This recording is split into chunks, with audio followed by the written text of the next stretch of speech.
திருச்சிற்றம்பலம். திருமூலதேவநாயனார் திருத்தால் போற்றி போற்றி. திருமூலர் பெருமான் அருளிய திருமந்திரம் தீர்த்தம் என்ற தலைப்பில் உள்ள பாடல்கள். திருச்சிற்றம்பலம்.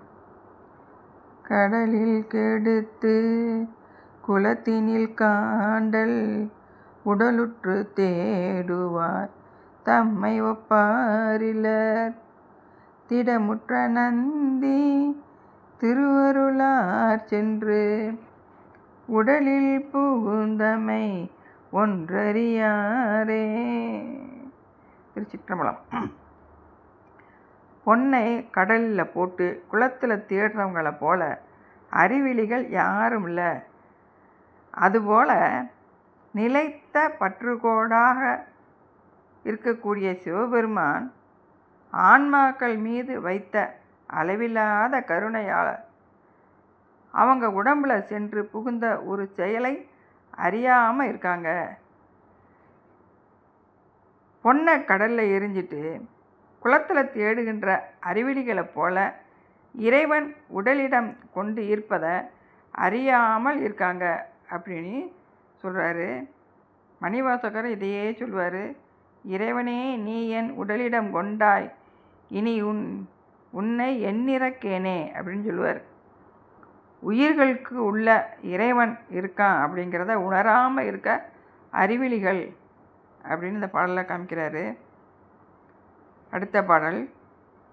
கலந்தது நீரது உடம்பில் கருக்கும், கலந்தது நீரது உடம்பில் சிவக்கும், கலந்தது நீரது உடம்பில் வெளுக்கும், கலந்தது நீர் நிலம் காற்றது வாமே. இந்த உடம்பானது பஞ்சபூத கூட்டத்தால் ஆனது. ஒவ்வொரு பூதத்துக்கும் ஒவ்வொரு நிறம் இருக்குன்னு சொல்லுவாங்க.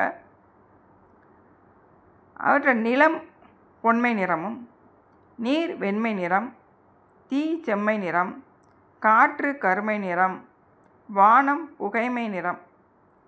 இந்த திருப்பாட்டில் சொல்லப்பட்டிருக்க கருப்பும் சிவப்பும் வெளுப்பும் தாமச குணம், ராஜச குணம், சாத்விக குணங்களை குறிக்கக்கூடியதாக இருக்கும். உயிர்களுக்கு தான் இந்த குணங்கள் உயிர்களோட இயல்பு இருந்தாலும் உயிர் உடம்போடு கலந்து தான் இதை வெளிப்படும். நீரும் நிலமும் காற்றும் ஆகிய அவற்றுடைய ஆற்றலையும் இதில் சொல்லப்பட்டிருக்கு. இவற்றை திருவருள் நீரால் தூய்மைப்படுத்தணும் அப்படின்னு சொல்லி இதில் சொல்கிறாரு.